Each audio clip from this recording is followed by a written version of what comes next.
Hi everyone, my name is Sophia. Today I will be presenting to you all some information about the different nursing programs that are offered at Eastern Florida State College. So, how many of you have thought about entering into the field of nursing?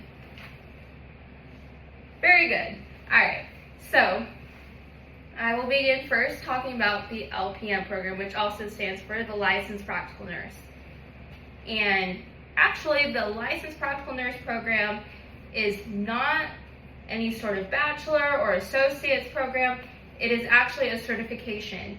And this program is for 12 months, and it is for a total of 1,350 hours. Now, this program is accredited by the Southern Association of Colleges and Schools Commission on Colleges. And there's annual admission for this program, which the application period begins in September, and each program starts in January. And in order to get into this program, you have to have a 69% on your T score for reading. Now, we know that there is also language, math, and science. Also, that is a proportion of your T's. However, you still have to take every single category, but what the nursing program specifically looks for is your reading score, which according to the Eastern Florida State College website, that has to be minimum 69%. Also, the LPN program requires you to take the TABE test, and you have to have a requirement of an 11th grade level on your reading, your math, and your language areas on that test. Now, what is the difference between an LPN and an RN? Let's go over that. Since some of you may wonder, a nurse is a nurse, what is the difference? Now, LPNs have a different scope of practice than the RNs. The RNs have a much higher scope of practice. They can do more than your LPN does. Now, your LPNs, you see them a lot in your nursing homes. You may see some in your hospitals, some at clinics, but they are not allowed to do as much compared to the RN according to the Florida State Board of Nursing. For example, I work in the hospital, and we do have some LPNs and some things that they cannot do, which coincides with the Florida State Board of Nursing, are they are not allowed to do an admission assessment. They are not allowed to push IV medications through the syringe. They are allowed to hang the bag, but they are not allowed to push, and especially not without a co-signature and somebody watching them do it. They're not allowed to do that solo. They are also not allowed to provide teaching to the patients. The RN has to do that. Now, here at the hospital, this is speaking for Health First, we have the charge nurses go over that with them, rather than some other nurse on the floor who doesn't know the patient as well. Now that we've gone over that and you have an understanding of what an LPN can do compared to the RN, now let's move on to another program offered at Eastern Florida State College.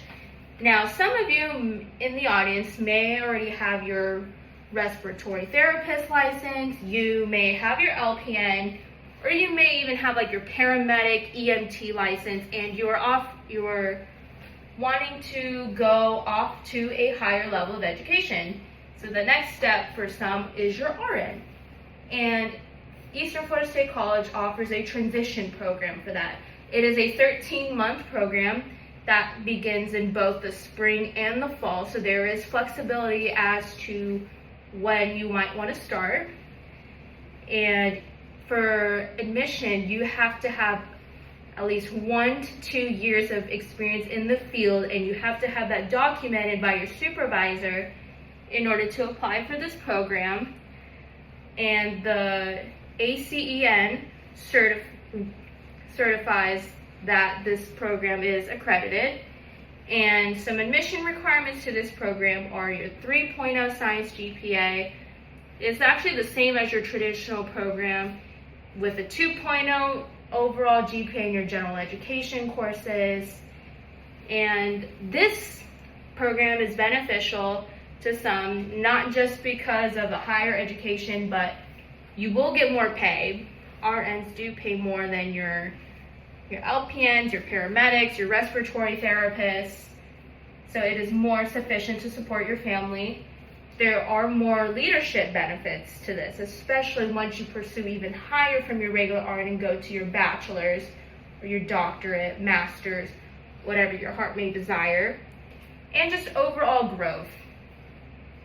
Being an RN helps you grow as a person. It teaches you many people skills, different aspects of nursing as well.